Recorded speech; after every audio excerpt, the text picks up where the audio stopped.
ఇవాళ మేము అనేక సందర్భాల్లో కమిషనర్ గారికి జిహెచ్ఎంసీ కమిషనర్ గారికి ఒక 2-3 సార్లు వినతి పత్రాలు ఇవ్వడం జరిగింది. అదేవిధంగా జెడ్సీ గారికి ఇవ్వడం జరిగింది. దాని తర్వాయిలో డీసీ గారికి ఇవ్వడం జరిగింది. ప్రతి సందర్భంలో ఈఈ గారికి, డిఈ గారికి, ఏఈ గారికి ప్రతి ఒక్కరికి మా దగ్గర ఉన్న సమస్యల గురించి తెలియజేయడం జరుగుతుంది. మీరు ఇక్కడ చూస్తున్నారు, ఒక బాక్స్ డ్రైన్ కట్టడానికి 6 నెలల నుంచి ఇదే పరిస్థితి ఇక్కడ నెలకొని ఉంది. సంవత్సరాల తరబడి ఈ ప్రాంతం ఓల్డ్ మిర్జాల్ కూడా అనేది మునిగిపోతుంది నీళ్లతోటి. మేము ఎన్నిసార్లు రిమైండ్ చేస్తున్నాం, ప్రతి సందర్భంలో ఇక్కడ నీళ్లతోటి మునిగిపోతుంది.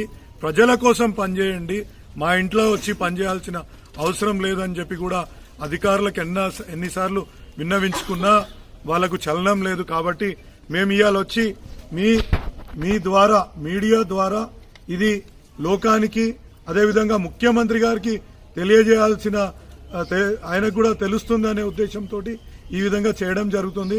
ఎందుకంటే ప్రతి దగ్గర ఎక్కడికి పోండి ఇదే సిచ్యువేషన్, ఇదే సందర్భాలు కనిపిస్తున్నాయి. ఎన్నిసార్లు రిక్వెస్ట్ చేసినా ప్రజలకు సంబంధించిన ప్రజావాణి పెట్టినరు, ప్రజాపాలన అంటున్నారు. ప్రజల కోసం పాలన చేయాలంటే ఈ విధంగా ఉంటుందా? జిహెచ్ఎంసీ అధికారులు ఏదైతే ప్రభుత్వం చెప్తుందో, ప్రభుత్వం చెప్పేదానికి విరుద్ధంగా ఇక్కడ పనిచేస్తుండ్రో అనేది ఇది సాక్ష్యం కనిపిస్తుంది అనేసి మీకు చూపించాలనుకుంటున్నాను. ఇదే విధంగా మల్కాజ్గిరి నియోజకవర్గంలో ప్రతి దగ్గర వెళ్లి ఇక్కడున్న కాలనీ వాసులని, ఇక్కడున్న బస్తీ వాసులను తీసుకొని వచ్చి తప్పకుండా ప్రతి సమస్య పైన వాళ్ళు చేసేంత వరకు ఇదే విధంగా ధర్నాకు కూర్చుంటామని మేము తెలియజేసుకుంటున్నాం. ఇక ముందు ఎందుకంటే వినతి పత్రాలు ఇప్పుడు నా దగ్గర ఇంత ఫైల్ అయింది. 6 నెలల నుంచి ప్రతి 15 రోజులకు ఒకసారి రిమైండర్లు పెడుతున్నాం.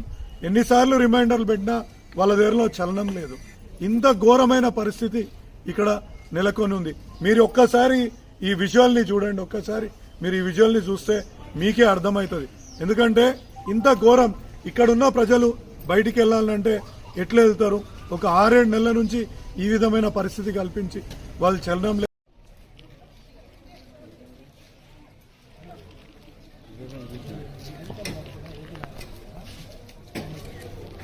జై తెలంగాణ, జై తెలంగాణ. జిహెచ్ఎంసీ అధికారులు వెంటనే వద్దురా నాయన, వద్దురా నాయన, వద్దురా నాయన.